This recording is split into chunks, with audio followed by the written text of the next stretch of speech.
A nossa mensagem hoje é mais breve, mas ela não deixa de ser uma mensagem que eu espero ser impactante, com as marcas do reino de Deus sobre a nossa vida. Hoje eu já preguei essa mensagem pelo menos umas 5 vezes.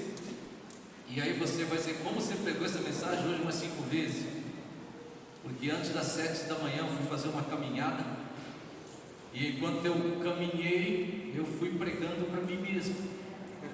E eu me lembro que pelo menos umas 5 vezes eu preguei essa mensagem para mim mesmo.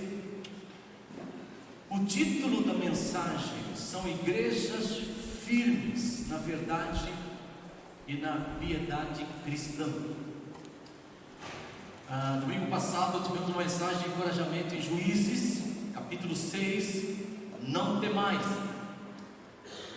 cujo texto e áudio está no site da igreja, na página do Facebook, etc. Próximo domingo, se Deus assim permitir, vamos voltar para Juízes, capítulo 7. E vamos ver que Deus, com Gideão, apenas 300 homens, com cântaros vazios, tochas, Deus derrota todo o exército. E vamos ver que Deus nos surpreende com o que Ele pode fazer com coisas pequenas colocadas nas mãos dele.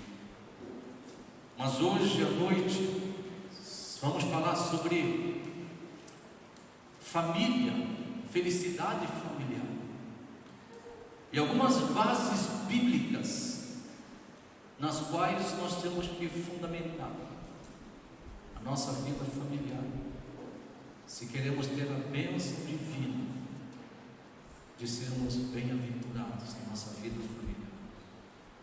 Mas agora, igrejas firmes na verdade e piedade cristã. No livro de Atos, Lucas retrata as tensões, as perseguições, as frustrações, os problemas teológicos, a esperança da igreja, corpo vivo de Jesus Cristo. Além disso, Atos marca a transição da obra de Deus. O Cristo, morto pelos pecados, ressurreto dentre os mortos, ele sobe aos céus, é glorificado, conforme o registro de Atos 1 e a mensagem de Pedro em Atos 2. E o Espírito Santo da promessa desce para que se cumprisse aquilo que estava nas Escrituras. O Espírito Santo seria dado depois que Cristo fosse glorificado. E aí nós temos então a continuidade do ministério de Jesus Cristo. Não do ministério no sentido da morte pelos pecados do Cordeiro, porque isso se cumpriu plenamente em Jesus Cristo, mas no ministério da edificação e da expansão da igreja de Jesus Cristo. Por isso que o livro de Atos marca a transição da obra de Deus, provisionalmente começa em Jerusalém, para o seu estabelecimento da igreja universal. Tanto é que Atos vai além de todas as fronteiras de Judéia, Samaria, etc. Num sentido real, o leitor vai de Jerusalém à parte mais extrema do mundo nesses 28 capítulos. Além disso, Atos apresenta um desafio estimulante para todo cristão hoje: o zelo, a fé, a alegria, o comprometimento e a obediência daqueles primeiros cristãos são um exemplo para todos os verdadeiros cristãos. Em Atos capítulo 16, versículo 5, fala assim: assim as igrejas eram fortalecidas na fé e dia a dia aumentavam em número. É interessante perceber que no livro de Atos tem vários registros sobre o progresso da igreja. E um desses registros está em Atos 16, 5. Fala que as igrejas eram fortalecidas na fé e dia após dia aumentavam em números. A palavra fortalecida significa tornar sólido, forte, consistente, constante. Era aquela ideia de que a igreja era constante, não era uma igreja inconstante. Era uma igreja firme, era uma igreja sólida. E quando fala que as igrejas, ali está falando das igrejas locais, por exemplo, em Antioquia. Além disso, elas eram fortalecidas, elas eram fortes, firmes, constantes em quê? Na fé. E a fé aqui envolve a convicção da verdade revelada por Deus. A fé não é apenas o ato de crer. Apenas entre aspas, a fé envolve também o conteúdo daquilo que eu creio. E naquilo que nós cremos, em que nós cremos? É na verdade revelada por Deus, pelos profetas, pelos apóstolos e pelo Senhor Jesus Cristo. Então nós precisamos ter o conhecimento da doutrina, do conteúdo da nossa fé, e termos convicção desta verdade, a verdade do Evangelho, a verdade bíblica. E ao mesmo tempo, quando fala que eles eram fortalecidos na fé, além da questão da convicção, envolve que por causa dessa convicção, por causa desta fé, isso gerava uma vida de confiança, gerava uma vida piedosa. A verdadeira fé, ela produz verdadeira obediência. A verdadeira fé, ela produz uma vida de confiança e uma vida de piedade. E a palavra piedade não é ser religioso. A pessoa piedosa não é pessoa religiosa. Uma pessoa religiosa não significa que ela seja piedosa. E as pessoas piedosas, até do ponto de vista do cristianismo, não são religiosas. Antes de tudo, elas são pessoas que, conforme diz o pastor John MacArthur, tem um relacionamento todo suficiente com Deus todo suficiente. São pessoas que são conhecidas como discípulos de Jesus Cristo, porque eles ouvem a voz de Jesus, conhecem a voz de Jesus e seguem a voz de Jesus como ovelhas do Senhor Jesus Cristo. Isso não tem nada a ver com religião, isso tem a ver com a fé, com a vida de fé em Jesus Cristo. Então, quando nós olhamos aqui, vemos que a verdadeira fé, ela produz piedade que é unida a essa própria fé. E é isso que nós temos que entender. Então, as igrejas eram fortalecidas, constantes, permanentes, fortes, firmes na fé, na convicção da verdade revelada por Deus, mas ao mesmo tempo no viver piedoso, unido a esta mesma verdade. Atos capítulo 16, 5 começa a palavra assim. Quando você estuda a Bíblia, você precisa prestar muita atenção aos conectivos, às conjunções, por exemplo.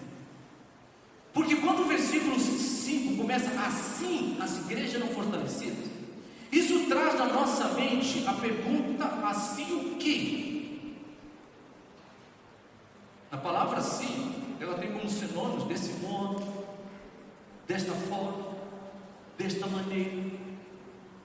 Agora, e por outro lado, ela é uma conjunção coordenativa. Isso significa que ela nos conecta com a oração. Oração é a sentença, a frase anterior, que é o versículo 4. Mas ao mesmo tempo, ele é conclusiva. Então, uma conjunção coordenativa conclusiva, por quê? Porque ela está nos dando uma conclusão que vem do versículo 4. E qual é a conclusão? O que o versículo 4 está falando? Versículo 4 tem Paulo e Timóteo. E fala que Paulo e Timóteo, ao passar pelas cidades, entregavam aos irmãos, ou seja, as igrejas locais, para que as observassem. Observassem o quê? O que eles entregavam, o que eles transmitiam, o que eles comunicavam, o que ele queria que eles observassem, que eles cumprissem. Eram as decisões tomadas pelos apóstolos e por presbíteros no concílio de Jerusalém, ou no concílio de Jerusalém. Em Atos 15 está narrado esse conselho. Aí os líderes se reúnem para tratar umas questões problemáticas que envolviam os judeus e não judeus, que eram chamados gentios. E nesse concílio e nesse conselho, então, eles tomam algumas decisões. E essas decisões, então, elas são o quê? Elas são comunicadas, elas são passadas para as igrejas locais. E aqui nós temos então Paulo e Timóteo comunicando isso para as igrejas, para que as igrejas pudessem observar, pudessem cumprir aquilo que os apóstolos e os presbíteros tinham decidido. Por essa razão, as igrejas eram fortalecidas na fé e cresciam em número. Uma igreja é fortalecida na fé somente quando ela observa o que foi entregue. E é interessante você perceber que Efésios capítulo 2, versículo 20, fala que nós somos edificados sobre o fundamento dos apóstolos e dos profetas. Quando você pega, por exemplo, Atos, fala que a igreja perseverava na doutrina dos apóstolos. Mas quando você vai também para 2 Pedro capítulo 1, Pedro fala que toda profecia, ou seja, toda palavra proferida de Deus, proclamada de Deus, ela foi transmitida por homens santos, movidos pelo Espírito Santo, que escreveram da parte de Deus e não de particular interpretação. Logo, o que nós temos aqui, escrito pelos apóstolos e profetas, e os ensinos do Senhor Jesus Cristo, são palavras do alto, são palavras de Deus. E uma igreja, ela só é forte, ela só é constante, ela é firme, ela tem uma vida de piedade, conformada com o caráter de Deus, movido pelo Espírito Santo, quando ela observa aquilo que nos foi entregue. Em outras palavras, ali estavam Paulo e Timóteo comunicando para as igrejas. Hoje Deus usa as Escrituras, e Deus usa pessoas movidas também pelo Espírito Santo, que possam da parte de Deus nos comunicar, nos entregar aquilo que Deus revelou. E à medida que nós observamos o que Deus fala, nós nos tornamos uma igreja forte, fortalecida na fé, ou seja, convicta das suas crenças, das crenças bíblicas, da verdade do Evangelho, mas ao mesmo tempo que tem uma vida piedosa, unida a essa mesma verdade, essa mesma fé. Isso nos leva a desafios finais na conclusão dessa mensagem. Se verdadeiramente almejamos ser uma igreja firme na verdade e piedade em Jesus Cristo, e quando eu estou falando em igreja aqui, eu gostaria de deixar claro o seguinte: eu não estou falando na igreja universal, não na igreja universal do reino de Deus. Na igreja universal, aquilo que o livro de Hebreus fala, na universal assembleia de todos os santos. Essa é a igreja. Existe a igreja, também chamada de igreja invisível, a igreja universal, assembleia de todos os santos, compostas por todos os verdadeiros cristãos que são peregrinos hoje no nosso globo, peregrinos e forasteiros no nosso globo terrestre, e aqueles que já morreram, que já partiram deste mundo em Cristo Jesus e que hoje se encontram na pátria celestial. Todos esses que partiram deste mundo em Cristo Jesus, e aqueles cristãos espalhados como nós, como peregrinos e forasteiros desse mundo, fazem parte da igreja universal, Assembleia dos Santos. Mas eu não estou falando aqui nesse momento desta igreja. Também não estou falando de uma placa de uma igreja. Eu não estou falando também, por mais que uma placa seja importante, que uma identificação jurídica, um CNPJ seja importante. Eu não estou falando do CNPJ, nem da igreja, da sua organização, na sua denominação, nas suas placas. Não estou falando de igreja enquanto paredes, enquanto prédio, enquanto edifício. Embora que o prédio seja importante, estamos no processo de terminar esse auditório. Ele é importante como um espaço de nos reunirmos, de servirmos, de vivermos alguns momentos da nossa vida como igreja, mas não estou falando desse auditório. mas estou falando de uma igreja local, das igrejas locais. Porque aqui, quando fala em Atos que as igrejas eram fortalecidas, está falando das igrejas locais. Por exemplo, em Antioquia, e aonde Paulo e Timóteo passavam, eram igrejas locais. É uma comunidade de cristãos, de pessoas que confessam a Jesus Cristo como Senhor e Salvador, que, movidas pelo Espírito Santo, se arrependeram dos seus pecados, constrangidas pelo Espírito, se reconheceram como pecadores, reconheceram a sua incapacidade, impotência, insuficiência de fazer ou ser alguma coisa para que possamos ter méritos de sermos aceitos por Deus. Então, pessoas que desistiram de chegar a Deus pelos seus próprios méritos, pela sua própria justiça, pelos seus próprios recursos, e que, movidos pelo Espírito Santo, eles foram convencidos do pecado, da justiça e do juízo. Espírito Santo este que aponta para a pessoa de Jesus Cristo. Então essas pessoas também, movidas pelo Espírito, olharam para a cruz, olharam para Cristo, para o túmulo ressurreto, para o Cristo ressurreto, e tomaram a decisão de confessar Jesus como Senhor e Salvador das suas vidas. Pessoas que são batizadas, com público testemunho do arrependimento dos pecados e da fé em Jesus Cristo. Pessoas que se organizam numa comunidade local para fazer a vontade de Deus, debaixo do próprio poder de Deus, para testemunho do Evangelho de Jesus Cristo e para a honra e glória do seu nome. E por isso eu estou falando nesse momento desta igreja, da qual nós estamos congregados, da qual nós estamos reunidos. E se esta igreja quer ser uma igreja firme na verdade, uma igreja piedosa em Jesus Cristo, o nosso desafio final é, primeiro, rejeitemos ter como fundamento das crenças e do viver duas vozes: a voz do coração humano. Muitas das vezes nós nos esquecemos daquilo que tem três textos aí. Jeremias capítulo 17, versículo 9, fala que o coração humano é enganoso e corrupto. Mateus 15, versículo 19, fala que do coração humano procede os maus desígnios, as prostituições, as impurezas, etc. Todo o mal procede do nosso próprio coração. E em 2 Coríntios capítulo 10, versículo 4 a 6, Paulo fala que nós temos que levar cativo todo pensamento em obediência à pessoa de Cristo. No mundo judaico, no mundo do Velho Testamento, o coração tem a ver com o mundo interior, o mundo dos nossos pensamentos, o mundo das nossas motivações, o mundo das nossas intenções. E muitas das vezes, meus queridos, nós somos dirigidos pelo nosso coração humano. E cuidado com isso. O meu acho, eu faço a leitura, eu interpreto, eu penso.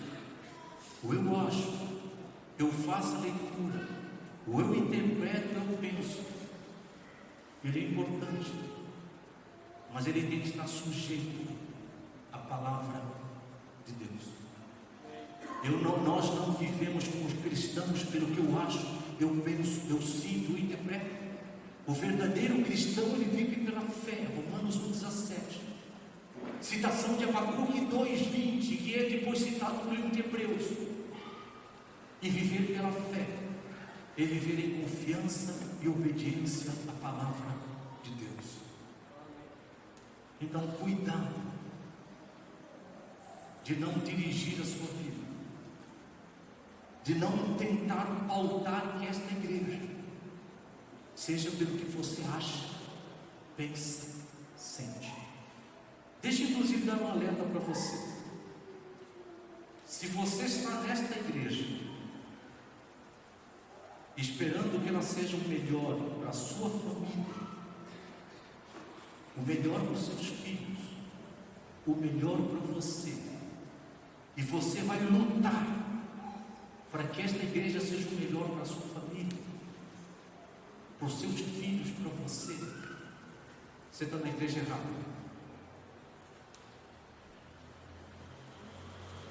Sabe por quê? Porque ela vai ser uma péssima igreja. Porque o melhor para você, o melhor para os seus filhos, o melhor para a sua família, não é o melhor de Deus para você, para os seus filhos, para a sua família. Porque o nosso coração é enganoso, nós temos motivações erradas. Muitas das vezes o melhor para mim, para minha família, é aquilo que me serve do ponto de vista egocêntrico, do ponto de vista pessoal, do ponto de vista particular. Então logo o melhor para você, o melhor para os seus filhos e para a sua família, com certeza não é o melhor de Deus. Então rejeite essa voz e não lute por isso. Agora, se você quer que esta igreja seja o melhor de Deus, uma igreja que verdadeiramente glorifique e honre a Deus acima de todas as coisas, então lute por isso, pague o preço por isso, porque aí sim a sua família, você e os seus filhos vão ter o melhor de Deus para vocês. Então cuidado com as vozes do coração humano. Segundo lugar, cuidado com a voz do diabo, que é o pai da mentira, que é sedutor, que é acusador. Em João capítulo 8, versículo 44, Jesus fala que o diabo é o pai da mentira. Em Coríntios, você tem lá, 2 Coríntios 11, 13 a 15, ele fala que o diabo, ele se traveste de apóstolo, de anjo de luz. Talvez você não saiba que o diabo pode usar pastor Domingos, o diabo pode usar pastores, o diabo pode usar apóstolos, o diabo pode usar líderes espirituais para te conduzir no caminho da mentira. Em Apocalipse capítulo 2, versículo 9 e 10, fala que o diabo ele é sedutor, mas ele também é acusador. Em Mateus capítulo 16, versículo 23, nós temos que ter a mesma postura que Jesus, quando falou para Pedro: arreda de mim, Satanás, porque cogitas das coisas dos homens e não de Deus. Então cuidado. O diabo pode usar uma liderança espiritual para te conduzir num caminho pecaminoso. O diabo pode usar a liderança espiritual para fomentar divisões, fofocas, vaidades, crises e tudo mais na vida de uma igreja. O diabo pode usar aquele do seu círculo de relacionamento, como tentou usar Pedro,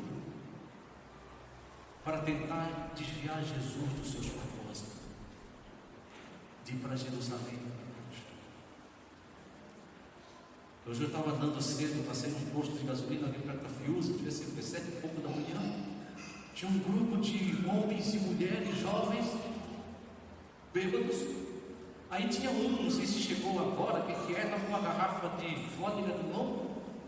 Se levantou um bravo, falando alto com ele, uma mulher brava com ele, porque ele estava resistindo em beber, e dizendo: o rolê assim, bebe, bebe. E eu, quando estava pregando para mim mesmo, falei assim: olha a voz de Satanás usando amigos numa roda de amigos para conduzir o outro no pecado. Mas isso não acontece apenas no mundo pagão, isso acontece no mundo cristão também, onde o diabo às vezes usa pessoas do nosso círculo de relacionamento para tentar nos desviar do propósito de Deus. O diabo às vezes até usa o cônjuge. Lembra o caso de Ananias e Safira em Atos 5? Onde os dois foram fulminados por Deus, morreram, como diz Pedro, por tentarem mentir ao Espírito Santo, porque os dois como casal entraram numa cumplicidade diabólica e pecaminosa para sair dos caminhos de Deus. Muitas das vezes nós achamos que o diabo ele só se pinta de feio. Não. Mas ele pode usar lideranças religiosas, ele pode usar familiares nossos, ele pode usar pessoas do nosso grupo pequeno, do nosso grupo de discipulado, do nosso círculo de relacionamentos, para atentar contra a unidade, atentar contra a santidade, atentar contra a pureza, contra a integridade da sua vida e da igreja de Jesus Cristo.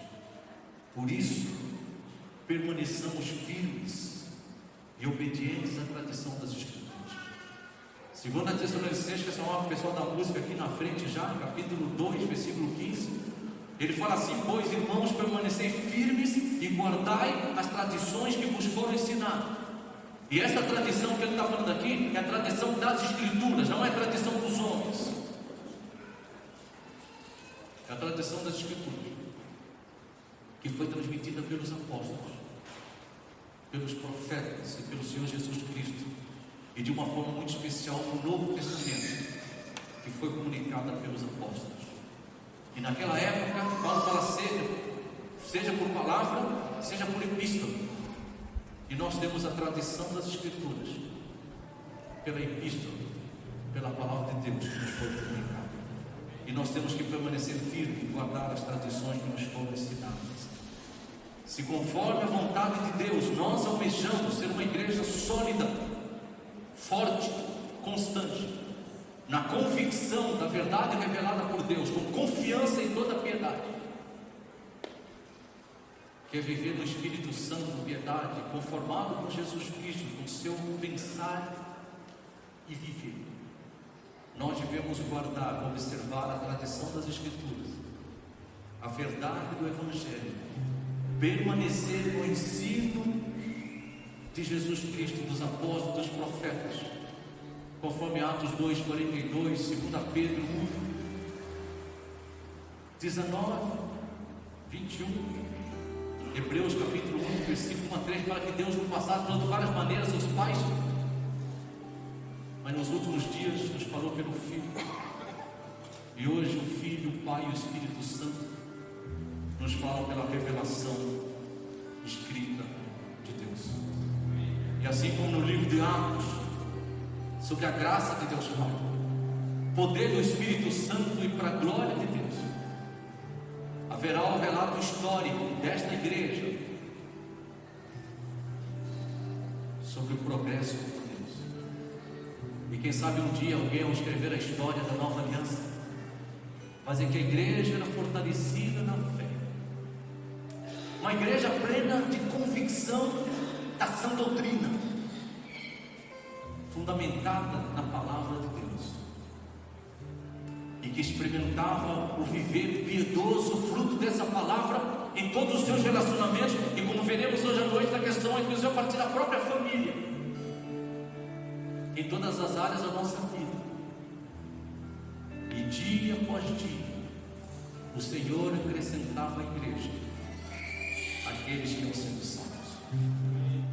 Vamos baixar as nossas cabeças e orar, e encerrarmos essa celebração coletiva com o último cântico, que hoje foi uma celebração um pouco especial pela nossa Assembleia, mas nós precisamos entender que, assim como em Atos 15 a igreja se reuniu num conselho para tomar decisões, naquele bom contexto, decisões até teológicas, doutrinárias e posturas cristãs,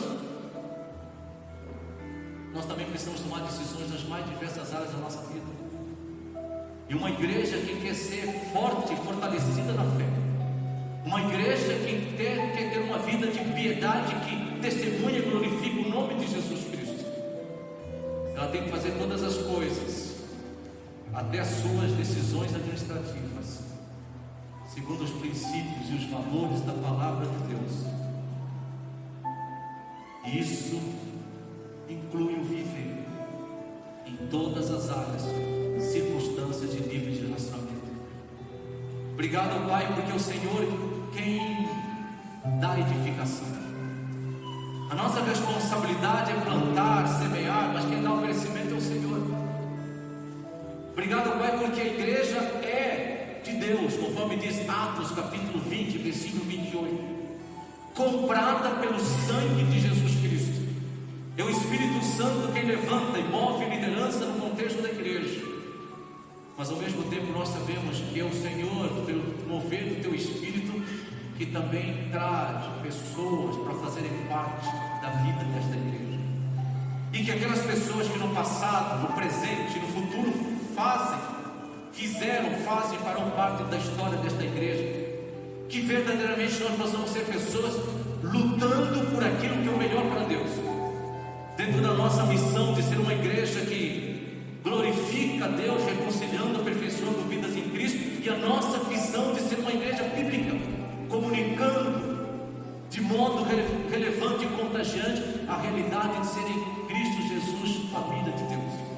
E que a graça do nosso Senhor Jesus Cristo, o amor de Deus Pai, a comunhão e a consolação do Espírito Santo esteja sobre nós,